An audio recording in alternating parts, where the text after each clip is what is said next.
I'm Eydie Shypulski. I'm the chair of the social work department at Bethel University, and I'm the program director for MSW. I've been here 10 years.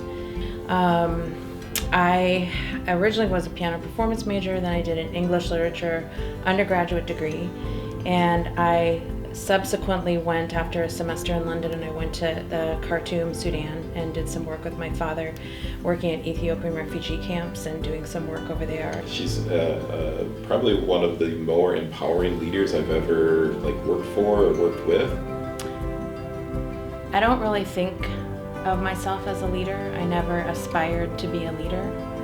What I aspired to in my life was really to, like I said earlier, seek ways to make a difference in the world, to be compassionate, to be kind, to see every single person. One of my most early, memories of just a person, one-on-one interaction with her was just this casual, informal Eydie, barefoot, having a conversation with me about assignments for the following year. There was sort of a moment in my life where I realized that what I really wanted to do was try to figure out how to make a difference and alleviate suffering in the world. And so I came back to the United States and started working at a shelter for people experiencing homelessness and addiction, and working on housing and a nutrition line and all that. And so I really loved it. We were putting in some late hours after our night class, and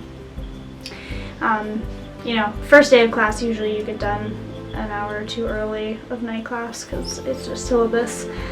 But we were doing this, getting our project up to date, and so she stayed later with us, and her office is a very cute space. It's got a beautiful window, she's got a couch and a little fireplace, pillows everywhere.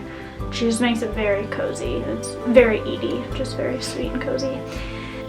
I really loved the people that I really was honored to work with and serve through that work.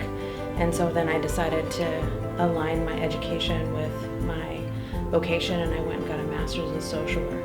So anyway, so she stayed with us later, and then it was getting to the point that we just needed to put more work into it, and so we didn't need her help anymore. And so she was like, I'm gonna head out. She lives a ways away. Night class was over.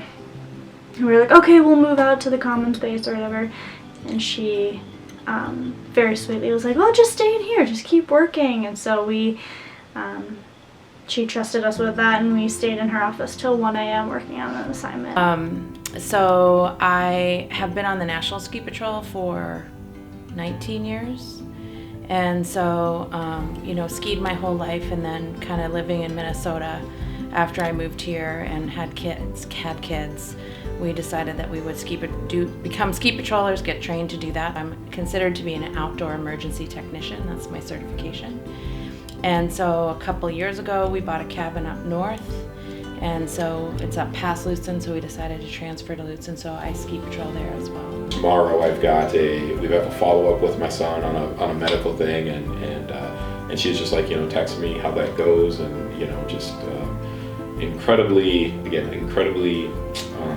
relatable, friendly, leading through a space of kind of just mutual respect. And so that's Eydie, just very approachable. She's really, really good at seeing people for their whole story and celebrating who they are. She led some praying with some colleagues here, sent some texts, and just checking in. In social work, we learn a lot about professionalism and ethics and practice skills. So how do we engage well with people at the point of crisis, and what is it that you do? How do you do? We always talk about a engagement, assessment, intervention. I notice that with when other people know what to do medically, they don't always know how to deal with the rest of the person. And I think that that's one of the things that we as social workers can really do. I think my work is only important because it's a part of a bigger work that we're all trying to engage in as we try to honor the call that God has on our lives.